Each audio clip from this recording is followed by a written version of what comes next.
If there's ever a reason to go study abroad, it's because you get to have pictures of you in front of castles.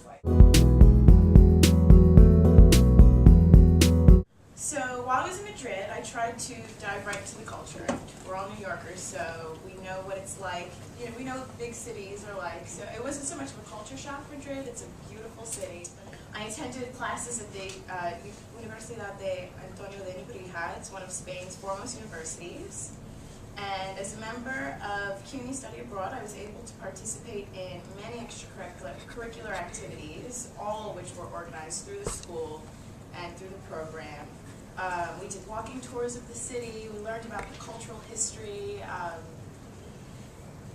we went to different museums, learned about art for the first time in my life. It was never an interest of mine before. But absolutely beautiful buildings and architecture and history. If you really want to feel a connection to, you know, what humanity has been able to accomplish, just take a look at things like this. And there were lots of workshops. We learned flamenco dancing at the school and Spanish theater. And one of the most controversial topics found while going to school in Madrid was bullfighting. I likened it to certain classes I've taken here about abortion. It's either people don't want to talk about it or they just have too many strong opinions about it. Okay, so my favorite part of the trip was the social aspect of it, that it's very important to connect, you know, on a personal level with other people. They just like to hang out and talk and get to know each other, and I think that's exactly what I was looking for when I started. In Spain, I developed a new confidence. I was never devoid of confidence, but as I saw myself interact with people, I learned how not to shy away from my convictions, and yet an overall respect and an even admiration for people who are different than I am. I'd always dreamed of traveling, but I never dreamed of how integral traveling would be to my identity, to my emotional stability, and even towards a newfound appreciation of home and my loved ones.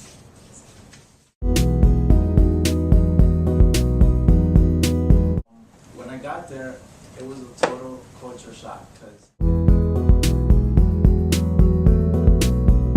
Alright, so the university that I went to was University of Oviedo. It's in Asturias. And the town is called Oviedo. The university, they prepared for us tours around the town. And the town was, they had a lot of rich histories, like little treasures. We went on walks to the cathedral. They had it's like a 600-year-old cathedral. We also went and we ate the local food. The local food over there, they have a lot of hams, different type of hams, and one traditional drink is the apple cider. It's called the sidra. And they taught us how there's a special way to serve it. The special way to serve the sidra is you put the cup here, and then you have to grab the bottle and just like tilt it. It's difficult. I tried it. Before they organized the trip, we went to Monasterio de Santa María de Valdeos. This church, it was over 1,000 years old. It was very beautiful, and this is a bridge. It's another bridge that's over 1,000 years old. It's just, the architecture there was very beautiful. I mean, I had the opportunity to meet other students from Poland, Italy, France, Mexico, Brazil. I still keep in touch with them. Now that I see back, I do see life differently. I appreciate time because here I just run, I do everything fast, everything is, I'm telling you that you have to multitask. If not, you won't make it in New York. It's amazing.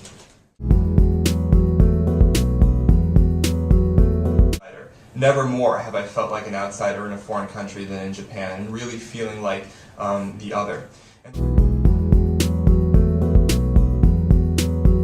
I was in Florence last winter, and Florence is a city that I would think of as almost being too beautiful.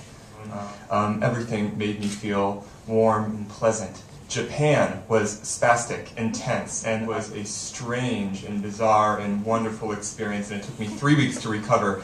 You know, in Tokyo you can't really help yourself from playing armchair anthropologist.